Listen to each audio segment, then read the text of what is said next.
وبالوالدین احسانا اما یبلغن عندک الکبر احدہما او کلاہما فلا تقل لهما اف ولا تنهرهما وقل لهما قولا كريما. قال النبي صلى الله عليه وسلم اذا انقطعت دعوات لوالديه انقطع الرزق، او كما قال النبي صلى الله عليه وسلم صدق الله العلي العظيم وصدق رسوله النبي الكريم ونحن على ذلك لمن الشاهدين ومن الشاكرين والحمد لله رب العالمين. رب اشرح لي صدري ويسر لي أمري واحلل عقدة من لساني يفقهوا قولي رب زدنی علما. برادران اسلام، ہم اپنے دروس میں اللہ تبارک و تعالیٰ نے جو والدین کا مقام بیان فرمایا اس کے بارے میں ذکر کر رہے ہیں، اور اس میں کچھ اسئلہ بھی ہوتے ہیں، سوالات بھی ہوتے ہیں، اور خاص طور پر جو سوال صحابہ نے حضور سے کیے ہیں وہ پورا ایک مکمل دین ہے. وہ ایسی کوئی بات نہیں کرتے تھے جس سے ان کا اپنا ذاتی فائدہ ہو، بلکہ حضور صلی اللہ علیہ وسلم سے جو سوال ہوتا تھا وہ یہی ہوتا تھا کہ ایسا جواب ہو جس سے پورے عالم کو فائدہ پہنچے. یہ حقیقت ہے کہ جو صحابہ کا مقام ہے وہ کسی کا نہیں ہو سکتا. جن لوگوں نے اپنے ہاتھوں سے حضور کے ہاتھ پہ ہاتھ رکھ کے بیعت کی ہو، جن لوگوں نے حضور کے چہرے کو دیکھا ہو، جن لوگوں نے حضور کے ساتھ نمازیں پڑھی ہوں، رکوع اور سجود سیکھا ہو، جن لوگوں نے حضور صلی اللہ علیہ وسلم سے ہر بات سیکھی ہو، اور جن کے بارے میں حضور نے بھی فرما دیا ہو کہ خبردار میرے صحابہ کو کبھی برا نہ کہنا. لا تسبوا اصحابی، میرے صحابہ کو گالیاں نہ دینا، تبرہ نہ کرنا. فلو ان احدکم انفق مثل احد ذهبا ما بلغ مد احدهم ولا نصیفہ، اگر تم میں سے کوئی آدمی احد پہاڑ کے برابر سونا خیرات کرے اور میرا صحابی مٹھی پر صدقہ کرے، وہ اس کے مقام کو نہیں پہنچ سکتا، اس لیے کہ اس نے حضور کی زیارت کی ہے. آپ نے تو حضور کی زیارت نہیں کی ہے، اس لیے اتنا بڑا مقام ہو گیا. حضور نے فرمایا کہ لا تمس النار من رآنی ومن رآ من رآنی. لا تمسو کا معنی ہوتا ہے کہ آگ چھو کے بھی نہیں گزرے گی اس آدمی سے جس نے حضور کو دیکھا، ایمان سے دیکھا، ایمان پہ قائم رہا، ایمان پہ ہی موت آئی. اسی طریقے سے حضور صلی اللہ علیہ وسلم نے، جیسے کہ ایک صحابی نے آ کے سوال کیا یا رسول اللہ، وہ یمن سے آیا تھا، انی استشیرک فاستأذنک بالجہاد، حضور میں مشورہ بھی چاہتا ہوں اور اذن بھی چاہتا ہوں جہاد میں جانے کا. آپ نے فرمایا کہاں سے آئے؟ اور نے کہا یمن سے آیا. آپ نے فرمایا کہ وہاں کوئی تمہارے والدین میں زندہ ہے؟ انہوں نے کہا یا رسول اللہ دونوں میرے ماں باپ دونوں زندہ ہیں. فرمایا ارجع الیہما، واپس جاؤ ان کے پاس اور ان سے اجازت لو، ان کی خدمت کرو.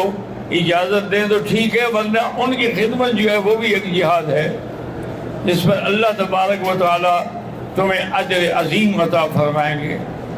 حضور نے فرمایا، حدیث میں آتا ہے کہ حضور صلی اللہ علیہ وسلم نے فرمایا کہ جو آدمی والدین کے لیے دعا نہ کرے اس کا رزق اللہ گھٹا دیتے ہیں، اس کا رزق کم ہو جاتا ہے۔ اور والدین کی دعا جو ہے وہ اتنا بڑا مقام ہے، حضور صلی اللہ علیہ وسلم نے فرمایا ہے کہ دعاء الوالد فی حق اولاد ہی کا دعاء النبی فی حق امت ہی، کہ والد کی دعا اولاد کے لیے ایسے ہے جیسے کوئی نبی اپنی امت کے لیے دعا مانگ رہا ہو۔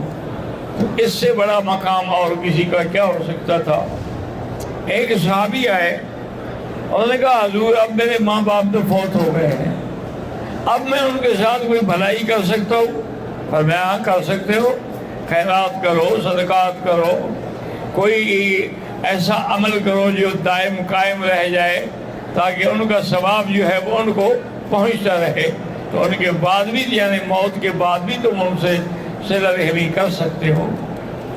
ایک حدیث میں آتا ہے کہ ایک صحابی تھے لیکن اس بیچارے سے والدین کی نافرمانی بھی ہو گئی اور والدین ناراض فوت ہو گئے، تو اس کے بعد وہ ان کے لیے دعا مانگتا رہا، روتا رہا حتیٰ کہ اللہ نے اس کو فرما بردار شمار کر لیا کہ چلو اب اتنے درد سے وہ دعا مانگ رہا ہے تو اس لیے اللہ نے اس کی دعائیں قبول فرما لی۔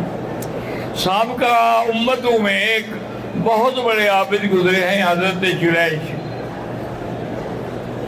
وہ رات دن اپنی عبادت خانے میں عبادت میں مصروف رہتے تھے۔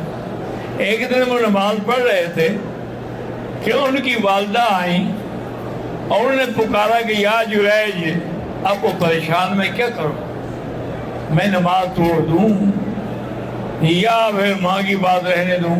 انہوں نے والدہ کو جواب نہیں دیا، نماز میں شامل رہا۔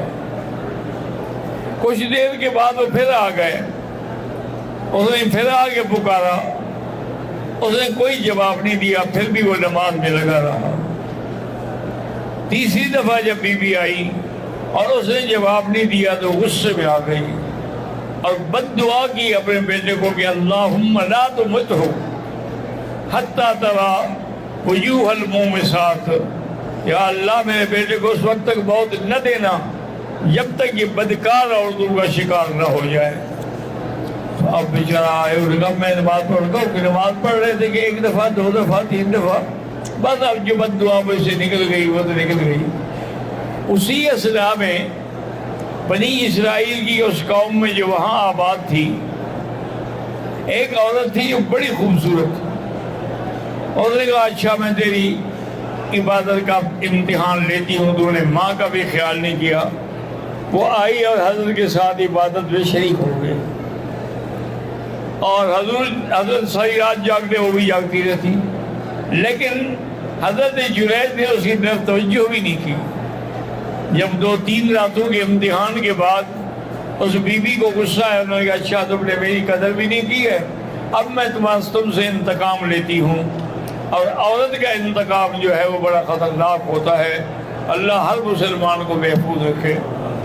اس نے ایک چرواہے سے جا کر جنگل میں برا کرایا اور اس چرواہے سے وہ حمل اس کے پیٹ میں ٹھہر گیا، حتیٰ کہ وہ وقت آ گیا کہ جب وہ حمل یعنی پیدائش کے قریب آیا تو سب لوگوں کو شور کیا کہ دیکھو جس کو تم نے ولی بنایا ہوا ہے، بزرگ بنایا ہوا ہے، بڑا نیک بنایا ہوا ہے، اس نے میرے ساتھ زنا کیا ہے۔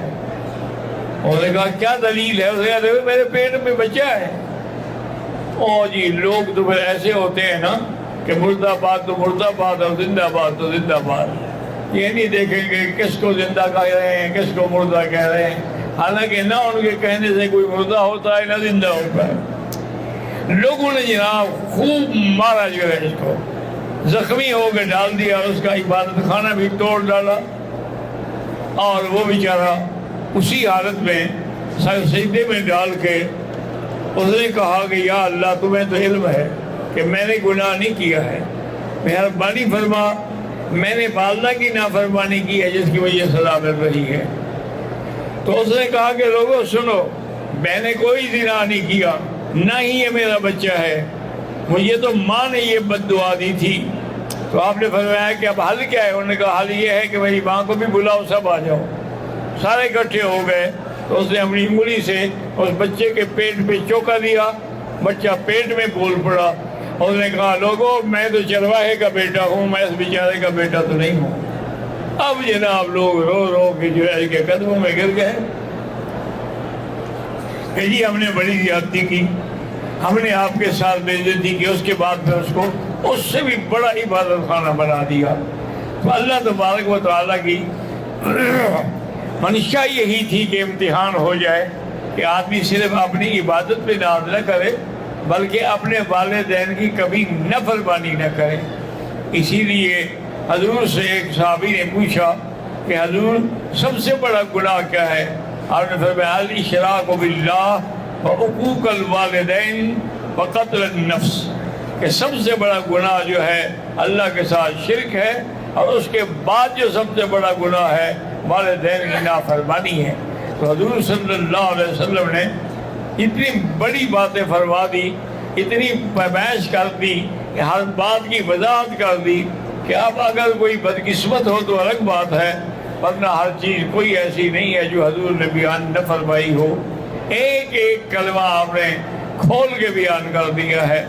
اللہ تبارک و تعالی ہمیں بھی اپنے والدین کی فرما برداری نصیب فرمائے اور ان کے لیے دعائے مغفرت کریں کہ اللہ ان کے رفع درجات کرے. اللہم اغفرہم وارحمہم وارفع درجتہم عندک یا رب العالمین. شیخ محمد اسحاق فوت ہو گئے ہیں، اللہم اغفرہ